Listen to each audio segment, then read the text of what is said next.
I'm with Greg Olson, who's from a Jewish background, and we're looking at the vote for the Palestinian state. Now, Greg, what will a Palestinian state mean to Israel? Well, based on the Oslo Accords that started all this process, the whole premise of land for peace. The idea is that we want to have both parties for sure want peace. I really do believe that motive of both parties is peace. But what will be the outcome of it? It will be difficult. But with this whole land for peace thing, is this going to ruin the Oslo Accords, the whole negotiating process? Because the Oslo Accords say in the end we'll have a viable two-state solution. We'll have a state within a state.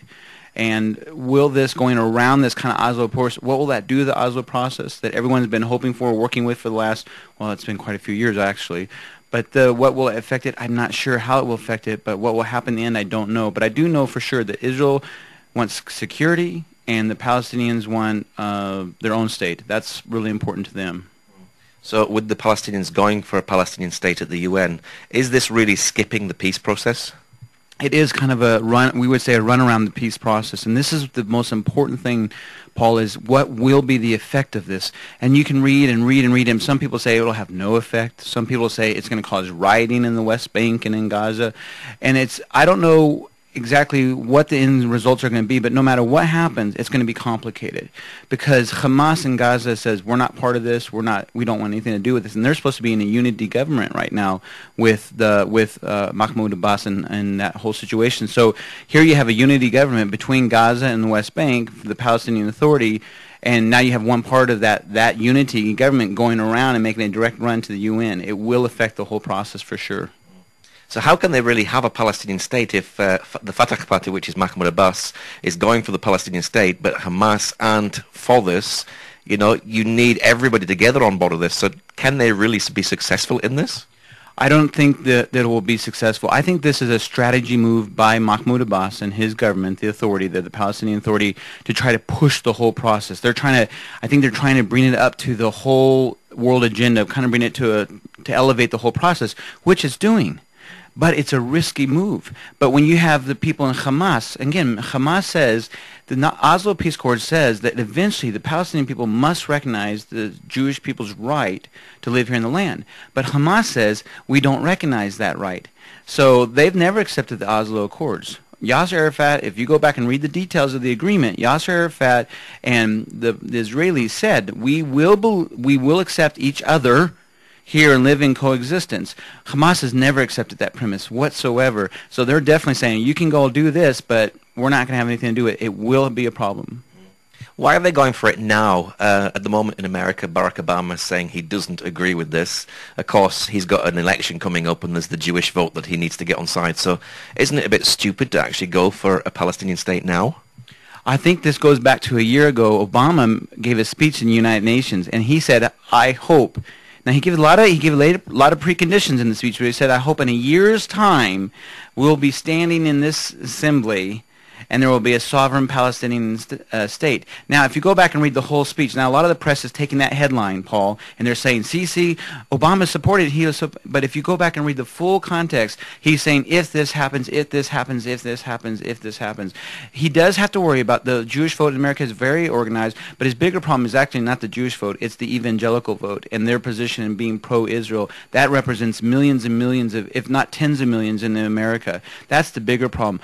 I think Mahmoud Abbas is saying, look, we're kind of holding Obama to what he said, a year's time, and we're going to push this whole thing. And also it's a good time from his standpoint of view is, look, you've got all the uprisings going in all these Arab nations. Everything's kind of become a little bit unstable. The world's getting a little bit nervous. The EU's having its real financial troubles.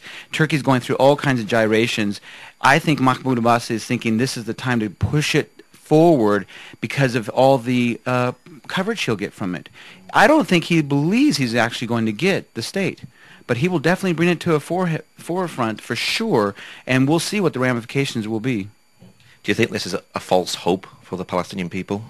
I'm not sure. I said to myself, actually I thought that this morning, Paul, it's an excellent question. Will Mahmoud Abbas, as he lays there in New York sleeping at night, does he really believe he has the best interest of the Palestinian people? is he really representing their desires? Okay, so you go, the Palestinians, you've done the interviews, they want a state. They've never had a state ever, quote unquote, and we won't get into the whole history of the situation, but if I'm sitting there, I want hope, I want this situation, is he raising that? And this is, the problem is, if this is all just a political move by him to push the negotiations, will it create a false hope, and can there be ramifications? Now, the Prime Minister and the President of the Palestinian Authority said, we do not desire any violent outcome from this. They've made that clear to everybody in the world. Our desire is not to see rioting in our streets. We want to push our agenda, but we're hoping not for rising. But is there a risk of that, Paul? Is the people feel so let down? And Obama has to politically, and the EU now says they do not support the timing of all this. Will it create such a huge disappointment in West Bank and in Gaza? Will there be rioting? Where does it leave Israel if a state is recognized? If a state was recognized, Israel, I don't really think it would change much in the day in, day out.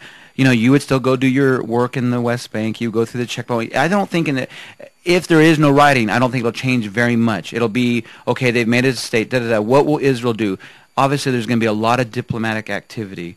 But at this point, with the U.S. always having being a part of the permanent council, always having a veto, and the EU saying we don't support the timeliness, there are certain EU nations that are saying we support it now. Norway is saying we support it. Turkey obviously supports it. Obviously, all the third world nations and the Muslim nations and Arab nations will obviously support it. But does it really have the backing of the whole world?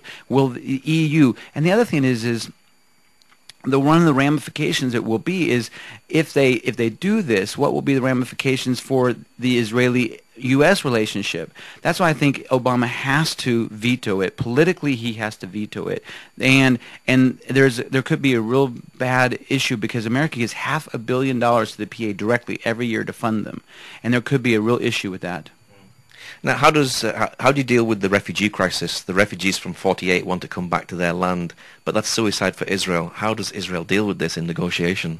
As you've lived here a long time, there's real demographic war going on, a demographic war. Not a physical war, not a real war, but, they say, I was in the UK once and saw a situation where the guy says, we'll eventually win in the Middle East because we have a much higher birth rate than the Israelis do. So we're going to outnumber them. So there's this real pragmatic side of both cultures realizing 10 years from now, 20 years, 30 years from now, if you and I aren't here, what will be going on if the Lord doesn't come back? So the issue is what will be the outcome of it all? And I don't know really how it's all going to happen and what will happen in this thing, but I do know for sure, only the Lord knows, but with you having these issues where you have two groups of people fighting for all this, and what will happen to Israel, what will be her long-term, will she be able to keep her sovereignty as a Jewish state? Because she is a true democracy, a free democracy.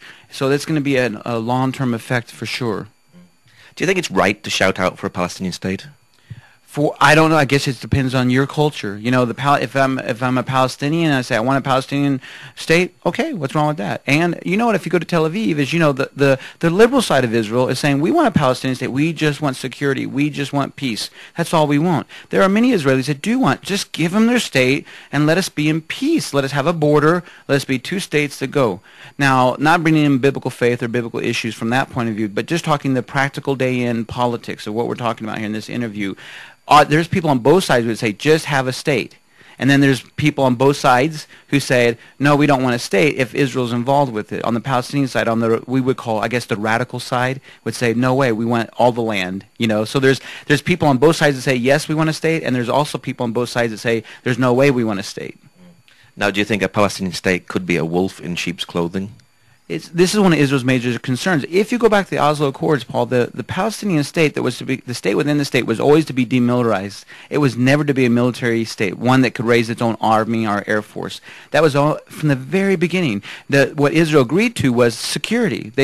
Israel gave the Palestinian Authority their guns for their security forces and to control the situation because Israel has always known they've had issues with security because of the radical elements within its, the people that would want to win. Have the Palestinian through violence. And both leaderships politically don't want that. But yeah, it will be a very difficult situation for sure because Israel they don't want a military state. They do want to have two states, and they don't want it to be militarized. There's a lot of things. If you go back and look at the Oslo Accord and go through all the individual things, it looks like it could be actually a workable process. But in the end, I don't know if it will be. And what's your prayer finally for the Jewish nation and for the Palestinian people? You know, I thought about that, and it's funny because Israel's claim is we just want security. As you know, you've lived here. You've seen the buses blow up, and you've seen terrorism firsthand, Paul, more than anybody will ever in their life. Most people in the world will never see what you've seen firsthand. So that's their cry, security, security. And then the Palestinian Authority, the young people that you know and work with, their cry is always, we want a state, we want a state. I don't know what the outcome will be. I think it's going to be, from a biblical point of view, from my point, being an evangelical believer, I do believe, obviously, that Israel has been reestablished by God in the last days. But I also believe, as I have relationship with non-believing Israelis, religious, secular, whatever, I don't think any of them ever, for the most part, there's always the radicals. We know we have to deal with radicals. But for the most part, none of them want to see the Palestinians kicked out of the land. They don't want to, to deal with all the things. The refugee problem is a problem. We know that. Because 720,000 Palestinians that were here in 48 were told by their leadership to vacate because you'll be back in 2 weeks because we're going to end this Zionist entity now. But then after that, there was this shock. What do we do? Because Israel actually won the War of Independence. And then there's the return. Then 600,000 Israelis or Jewish people from other nations were brought back. So here we have this refugee thing. The only reason I bring that up as part of my prayer is understand, and hopefully all your listeners will understand, this is a complicated process that's been going for a long time. But we do pray for the Palestinians. We do want them to have peace. The Israelis want to have peace. The Israelis are just saying it must be with security, it must be with security. And we hope the Palestinian people will see that there is a chance with peace, with a liberal or a democratic Israeli government. There is a real chance for peace. I do believe that. I don't know what the Lord's going to do in the end, but I'm saying if you talk to Israelis, pray for the peace of Jerusalem. The Bible tells us to in Psalms to pray for the peace of Jerusalem. This is a holy city. You live here. We know how special this city is, and this is why I think all the conflict is here. And I hope your listeners will pray for this situation, pray over this land, and for all people in this land. Okay, Greg. Well, thank you very much. You're welcome. Thanks, Paul.